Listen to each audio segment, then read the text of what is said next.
আসসালামু আলাইকুম রাহমাতুল্লাহ। কনগ্রাচুলেশন কুমিল্লা বিক্ট্রান্স টিমকে, কুমিল্লা বিক্ট্রান্সের সকল সাপোর্টার এবং আমাদের কুমিল্লাবাসীকে আরও একটি জয় উপহার দেওয়ার জন্য। বাংলাদেশ প্রিমিয়ার লিগ বিপিএল এর আজকের ম্যাচটি অত্যন্ত সুন্দর এবং ফাইটিং একটি ম্যাচ বলা ছিল এবং কুমিল্লা বিক্ট্রান্সের জন্য অত্যন্ত গুরুত্বপূর্ণ একটি ম্যাচ ছিল। কারণ হচ্ছে কুমিল্লা বিক্ট্রান্স এবারে বিপিএল এর প্রথম ম্যাচটি দুর্দান্ত ঢাকার সাথে হেরেই শুরু করেছিল এবং দুর্দান্ত ঢাকা বিপিএল এর শুধুমাত্র কুমিল্লা বিক্ট্রান্সের বিপক্ষে জয় পেয়েছিল। তো কুমিল্লা বিক্ট্রান্স, আমি এই কথা আরেকবারও বলেছি, এবারে বিপিএল এ প্রথম রাউন্ডের 6টি ম্যাচে 2টি ম্যাচ হেরেছিল, 4টি ম্যাচে জিতে 4 পয়েন্ট নিয়ে, মানে 4টি ম্যাচে জিতে 8 পয়েন্ট নিয়ে পয়েন্ট টেবিলের তৃতীয় স্থানে অবস্থান করছিল এবং দুর্দান্ত ঢাকা পয়েন্ট টেবিলের তলানির দলটি।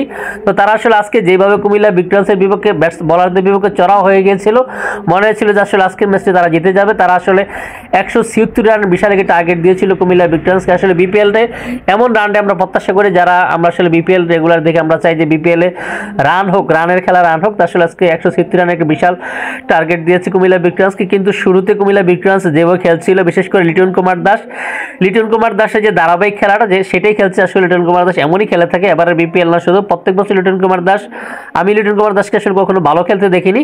তো আজকেও শুরুতে লিটন কুমার দাসের আউট। তারপর হচ্ছে উইল জ্যাক্স আসলে যে মানের খেলোয়াড়, সে আসলে এবার সে নিজেকে মেলে ধরতে পারেনি। উইল জ্যাক্সও 2টি বাউন্ডারি মারার পর তারপর আউট হয়ে গেছে উইল জ্যাক্স। তারপর ইমরুল কায়েস এবারে বিপিএল এ প্রথম 3টি ম্যাচ ভালো করলো, ইনজুরির কারণে মাঝখানে অনেকদিন তার মিস ছিল। আজকে এসে ইমরুল কায়েসও ভালো করতে পারেনি, কিন্তু আজকে তাহিদ হৃদয় এবং গেস্ট দুইজনের ব্যাটিং নৌপণ্য এবং দুজনের পার্টনারশিপে কুমিল্লা বিক্ট্রান্সের জয় সম্ভব হয়েছে। বিশেষ করে তাহিদ হৃদয় 53 বলে সেঞ্চুরি, তাহিদ হৃদয় অসাধারণ খেলেছে এবং তাহিদ হৃদয় যে বাংলাদেশে এবার বিপিএল এর দামি প্লেয়ারদের একজন, তাহিদ হৃদয়, যাকে সর্বোচ্চ চড়া দামে দেশি প্লেয়ারদের মধ্যে কুমিল্লা বিক্ট্রান্স নিয়েছে।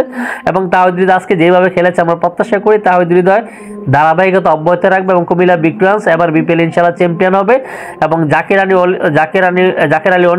উনিও ভালো খেলেছেন, আজকে হয়তো সুযোগটা এবার মেলা ধরতে পারেনি। কিন্তু বিপিএল এর আজকের ম্যাচটি 19 ওভার 5 বল পর্যন্ত গড়িয়েছে, অসাধারণ একটি ম্যাচ হয়েছে। আমরা কুমিল্লাবাসী অত্যন্ত আনন্দিত। আমরা প্রত্যাশা করছি যে কুমিল্লা বিক্ট্রান্স যেভাবে খেলে যাচ্ছে এবং দেশি প্লেয়াররা যেভাবে হয়, কোনোদিন আমাদের কুমিল্লা বিক্ট্রান্সের এতদিন বলারদের নৈপুণ্য আমরা জিতেছিলাম, আজকে ব্যাটসম্যান আমরা তাহিদ হৃদয়ের সেঞ্চুরি উপভোগ করেছি। 53 রানের সেঞ্চুরি, 53 বলে সেঞ্চুরি করেছেন তাহিদ হৃদয় এবং সে নট আউট ছিলেন এবং কুমিল্লা বিক্ট্রান্সের জয় নিশ্চিত করেছেন তাহিদ হৃদয় মাঠে থেকে। তাহিদ হৃদয়কে আমাদের কুমিল্লা বিক্ট্রান্সের সকল সাপোর্টার এবং কুমিল্লাবাসীর পক্ষ থেকে অভিনন্দন। আমরা প্রত্যাশা করছি কুমিল্লা বিক্ট্রান্স আগামী ম্যাচগুলোতে এইভাবে ম্যাচ বাই ম্যাচ জিতবে ইনশাআল্লাহ। আমরা কুমিল্লা বিক্ট্রান্স এবারও চ্যাম্পিয়ন হয়ে প্রত্যাশা রাখছি।